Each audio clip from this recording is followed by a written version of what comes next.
The Queen Bee. 2 kings' sons, once upon a time, went into the world to seek their fortunes. But they soon fell into a wasteful, foolish way of living, so that they could not return home again. Then their brother, who was a little insignificant dwarf, went out to seek for his brothers. But when he had found them, they only laughed at him. To think that he, who was so young and simple, should try and travel through the world, when they, who were so much wiser, had been unable to get on. However, they all set out on their journey together, and came at last to an ant-hill. The 2 elder brothers would have pulled it down, in order to see how the poor ants, in their fright, would run about and carry off their eggs. But the little dwarf said, "Let the poor things enjoy themselves. I will not suffer you to trouble them."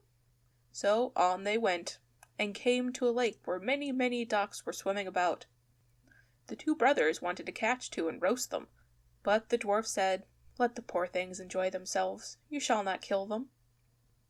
Next they came to a bee's nest in a hollow tree, and there was so much honey that it ran down the trunk. And the 2 brothers wanted to light a fire under the tree and kill the bees, so as to get to their honey. But the dwarf held them back and said, "Let the pretty insects enjoy themselves. I cannot let you burn them." At length the 3 brothers came to a castle, and as they passed by the stables they saw fine horses standing there, but all were of marble, and no man was to be seen. Then they went through all the rooms, till they came to a door on which there were 3 locks, but in the middle of the door was a wicket, so that they could look into the next room. There they saw a little grey old man sitting at a table, and they called to him once or twice, but he did not hear. However, they called to him a 3rd time, and then he rose and came out to them. He said nothing, but took hold of them and led them to a beautiful table covered with all sorts of good things, and when they had eaten and drunk, he showed each of them to a bedchamber.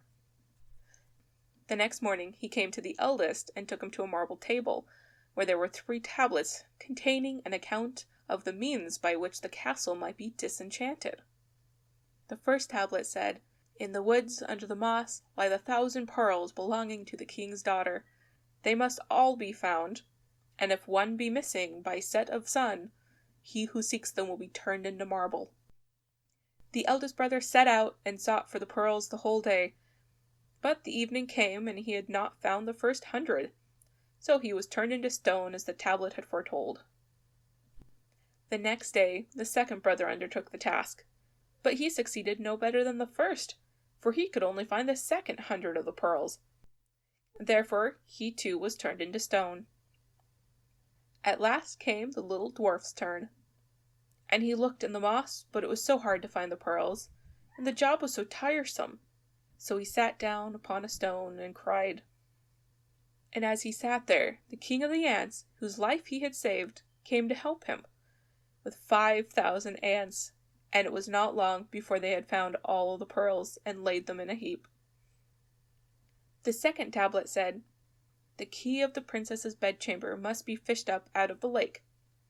And as the dwarf came to the brink of it, he saw the 2 ducks whose lives he had saved swimming about, and they dived down and soon brought in the key from the bottom. The 3rd task was the hardest. It was to choose out the youngest and the best of the king's 3 daughters. Now they were all beautiful and all exactly alike, but he was told that the eldest had eaten a piece of sugar, the next some sweet syrup, and the youngest a spoonful of honey.